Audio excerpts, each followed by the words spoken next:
Assalamualaikum warahmatullahi wabarakatuh. Halo rekan-rekan semuanya, apa kabar? Saya berharap ketika rekan-rekan melihat video ini, rekan-rekan semua dalam keadaan sehat walafiat, tak kurang suatu apapun. Rekan-rekan semuanya, pada kesempatan kali ini saya mau tanya nih, menurut rekan-rekan, apa sih pentingnya mempelajari klasifikasi makhluk hidup? Ya, pentingnya mempelajari klasifikasi makhluk hidup, yang pertama kita tahu macam-macam makhluk hidup.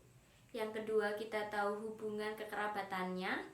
Dan yang ketiga, kita tahu manfaat dan adanya saling ketergantungan antara makhluk hidup satu dengan yang lainnya. Rekan-rekan, mohon maaf sekali pada kesempatan kali ini saya hanya bisa menyampaikan materi menggunakan video singkat yang saya buat ini. Saya berharap rekan-rekan semua tetap mengerti dan memahami apa maksud dan tujuan pembelajaran kali ini. Pada kesempatan kali ini, kita akan mempelajari KD 3.3, yaitu menjelaskan prinsip-prinsip klasifikasi makhluk hidup dalam 5 kingdom. Sedangkan untuk KD 4.3 mengenai penyusunan kladogram berdasarkan prinsip-prinsip klasifikasi makhluk hidup. Adapun tujuan pembelajaran hari ini, yaitu rekan-rekan semua diharapkan setelah melihat video ini dapat menjelaskan klasifikasi makhluk hidup, menjelaskan dasar-dasar klasifikasi makhluk hidup, dan yang terakhir, rekan-rekan dapat menyusun kladogram berdasarkan prinsip-prinsip klasifikasi makhluk hidup yang ada. Pada kesempatan kali ini, saya akan menjelaskan materi menggunakan alat peraga berupa pop-up book dengan judul materi klasifikasi makhluk hidup. Yang pertama yaitu klasifikasi makhluk hidup. Pengertiannya adalah pengelompokan makhluk hidup berdasarkan ciri-ciri tertentu yang dimilikinya. Sedangkan cabang ilmu yang mempelajari klasifikasi makhluk hidup disebut dengan taksonomi. Kemudian yang kedua, dasar-dasar klasifikasi makhluk hidup ini dibedakan menjadi 4. Yang pertama yaitu alamiah, sesuai dengan kehendak alam. Dasar yang digunakan yaitu persamaan sifat morfologinya. Contohnya yaitu yang alamiah, yang pertama pohon. Kedua ini sama-sama pohon, tapi yang membedakan sebelah kanan dia menghasilkan buah jeruk, sedangkan sebelah kiri menghasilkan buah mangga. Selanjutnya yang kedua, dasar klasifikasi secara buatan. Dia dilihat dari kegunaannya. Contohnya, untuk obat-obatan ada jahe dan ginseng. Kemudian yang ketiga adalah filogenetik. Dia dilihat dari hubungan kekerabatan proses evolusinya. Dan yang terakhir adalah modern. Dia dibuat berdasarkan ciri-ciri morfologi, struktur anatomi, fisiologi, etologi, serta perbandingan struktur molekular dari organisme yang dikelas. Nah, berikut materi klasifikasi makhluk hidup. Selanjutnya yaitu kita akan masuk ke materi kladogram. Kladogram merupakan diagram percabangan yang dibuat untuk mewakili hubungan kekerabatan dan interaksi antar organisme yang dikelompokkan. Selanjutnya, manfaat belajar dari kladogram yaitu mempermudah kita untuk membaca hubungan kekerabatan dan interaksi antar organisme satu dengan yang lainnya. Selanjutnya, pada hari ini saya akan menyontohkan bagaimana cara pembuatan kladogram. Contoh spesies yang digunakan yaitu yang pertama ada ikan mas, lalu ada kadal, kucing, dan kelinci. Yang kedua, kita mendeskripsikan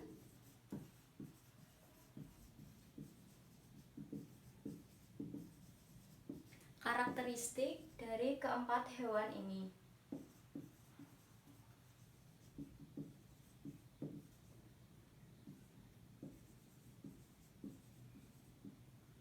Selanjutnya yang ketiga, kita buat tabelnya dan memasukkan hewan-hewan ini beserta dengan karakteristiknya.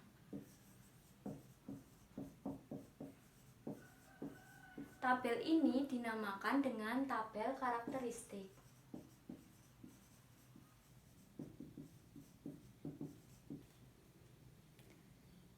Berikut tabel karakteristik yang saya maksud. Yang pertama ini di sini turun ada karakternya, yaitu ada tulang belakang, 2 pasang tungkai, rambut dan gigi taring. Untuk ke samping sini ada contoh hewan atau spesiesnya. Ada ikan mas, kadal, kelinci dan kucing. Lalu langkah berikutnya adalah mengisi seperti ini. Untuk ikan mas dia punya tulang belakang, sedangkan yang ketiga ini dia tidak punya. Lalu kadal dia punya tulang belakang dan 2 pasang tungkai. Kelinci punya tulang belakang, 2 pasang tungkai dan rambut. Sedangkan kucing dia punya keempat karakteristiknya, makanya dicentang semuanya.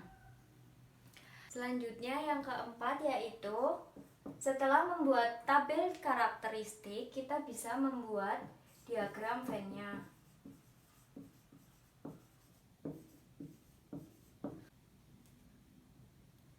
Untuk diagram Venn seperti ini, ada 4 garis yang semakin dalam semakin kecil. Selanjutnya untuk hewan yang pertama kali yaitu ada kelinci, dia diletakkan di dalam karena dia punya 4 karakteristik. Lalu ada kelinci, dia punya 3, makanya diletakkan dekat kucing karena dia dekat dengan kucing. Lalu kadal, dia diletakkan di nomor 3 karena dia dekat dengan kelinci dan kucing. Dia hanya punya 2 contoh karakteristik yang sama dengan kelinci dan kucing. Lalu yang ketiga ada ikan mas, dia diletakkan paling luar karena dia hanya memiliki 1 karakteristik yang sama dengan spesies yang lainnya. Setelah membuat diagram Venn, kita bisa membuat kladogramnya.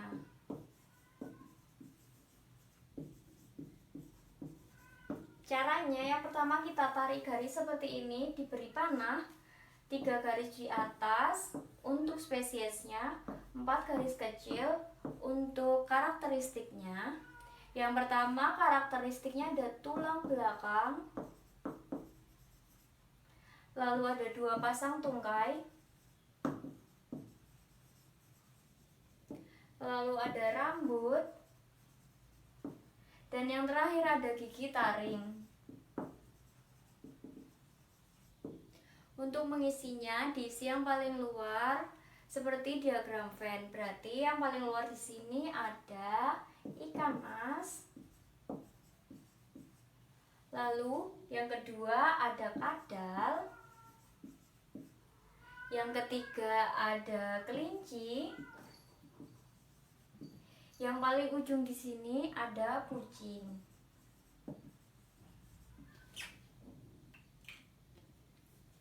Nah, seperti itu tadi cara pembuatan kladogram. Sekarang masuk ke kesimpulan. Yang pertama yaitu klasifikasi makhluk hidup, yaitu cara pengelompokan makhluk hidup berdasarkan ciri-ciri tertentu yang dimilikinya. Kemudian ada 4 dasar klasifikasi makhluk hidup. Yang pertama adalah alamiah, kedua buatan, yang ketiga filogenetik, dan yang keempat adalah modern. Untuk selanjutnya, rekan-rekan semua diharapkan menyusun kladogram seperti yang sudah saya contohkan tadi, namun dengan spesies yang berbeda-beda. Sekian materi yang dapat saya sampaikan, semoga bermanfaat. Kurang lebihnya mohon maaf. Wassalamualaikum warahmatullahi wabarakatuh.